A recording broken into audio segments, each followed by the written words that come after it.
What if the key to understanding yourself, your fears, your desires, even your purpose, was hidden in the depths of your own mind? Carl Jung, one of history's greatest psychologists, dedicated 60 years of his life to unraveling this mystery. And what he discovered wasn't just a theory, it was a revelation about human nature itself. Today, I'm going to share that life-changing insight with you in just 9 minutes. Carl Jung wasn't just a psychologist. He was a pioneer who mapped the uncharted territories of the human mind.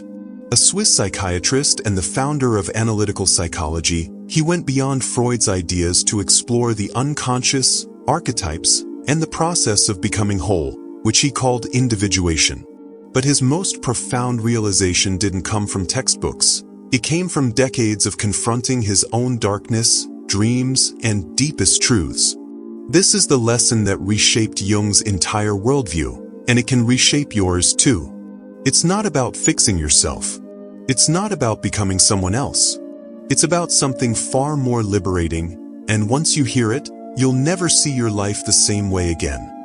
Carl Jung's journey into the depths of the human psyche began in the early 1900s, when he worked closely with Sigmund Freud. At first, Freud saw Jung as his intellectual heir, the future of psychoanalysis. But their collaboration didn't last. The rift between them ran deeper than a simple disagreement.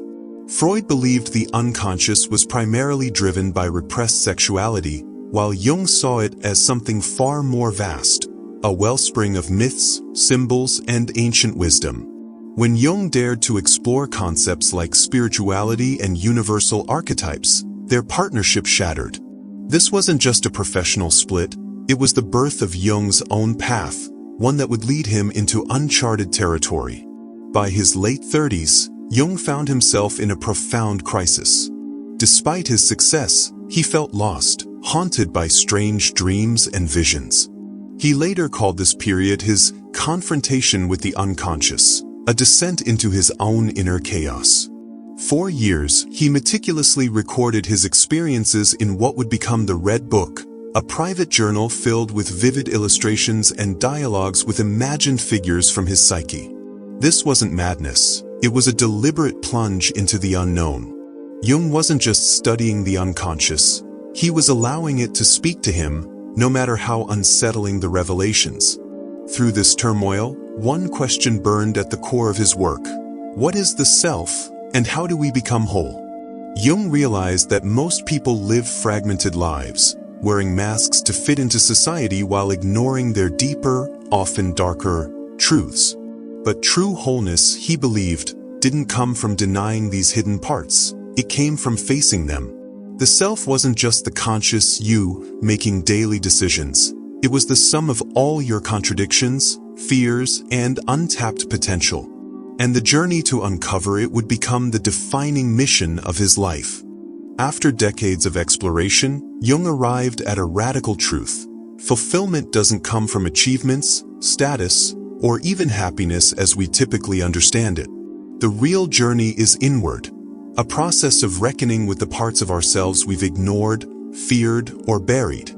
He called this path individuation, the lifelong work of becoming who we truly are, not who the world tells us to be. And at the heart of this transformation were 3 revolutionary concepts.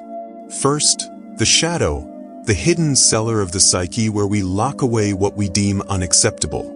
Our anger, our shame, our selfish impulses, even our untapped creativity. Jung realized that the more we deny these traits, the more they control us, erupting in unexpected ways, self-sabotage, projections onto others, or unexplained fears. But when we dare to face the shadow, not to indulge it, but to understand it, something extraordinary happens. We reclaim lost energy. We stop being haunted by our own denial. Then there's the anima and animus, the inner feminine in men and inner masculine in women.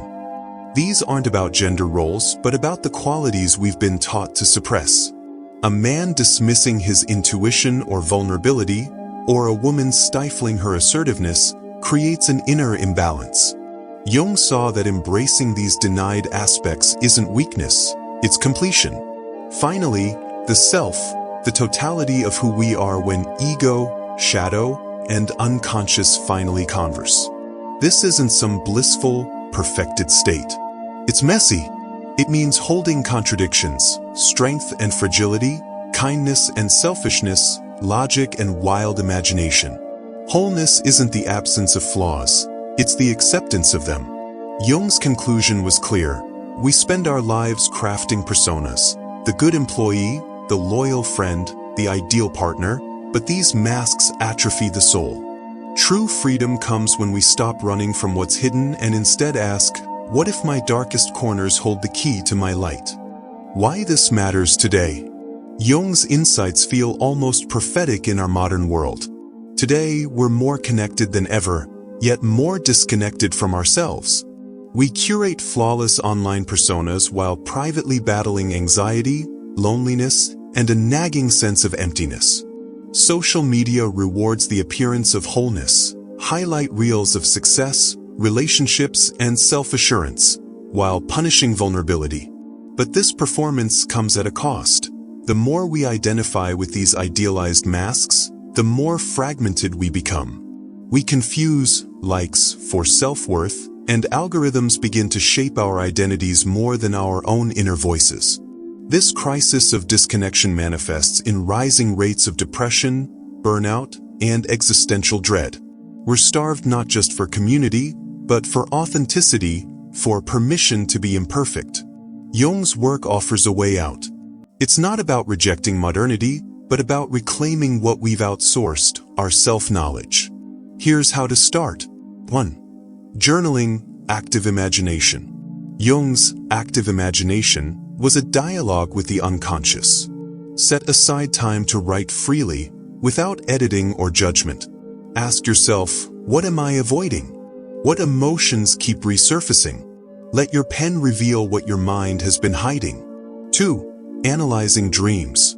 Dreams are the unconscious speaking in symbols. Keep a dream journal. Look for recurring themes, being chased, falling, losing teeth.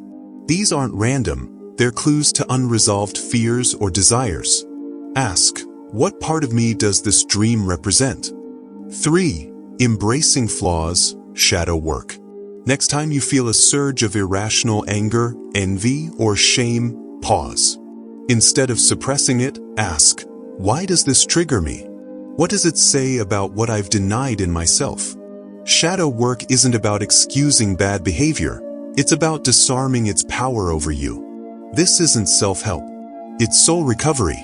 In a world that profits from your self-doubt, Jung's wisdom is a compass back to yourself. The goal isn't to fix yourself into some polished ideal. It's to reunite with the parts you've exiled, because wholeness, not perfection, is where true peace begins. Jung's greatest gift wasn't a theory, it was an invitation. Stop trying to be perfect and start daring to be whole. For 60 years, he peeled back layer after layer of the human psyche, only to arrive at a truth that's both simple and radical. Your flaws aren't obstacles to your growth, they're the path. The anger you suppress, the creativity you dismiss, the vulnerability you hide, these aren't mistakes to erase. They're pieces of a puzzle waiting to be integrated. Wholeness isn't a destination. It's a daily practice of showing up, not as who you think you should be, but as who you are. So now, I want to hear from you. Which part of yourself have you been ignoring? The dreamer? The rebel? The wounded child?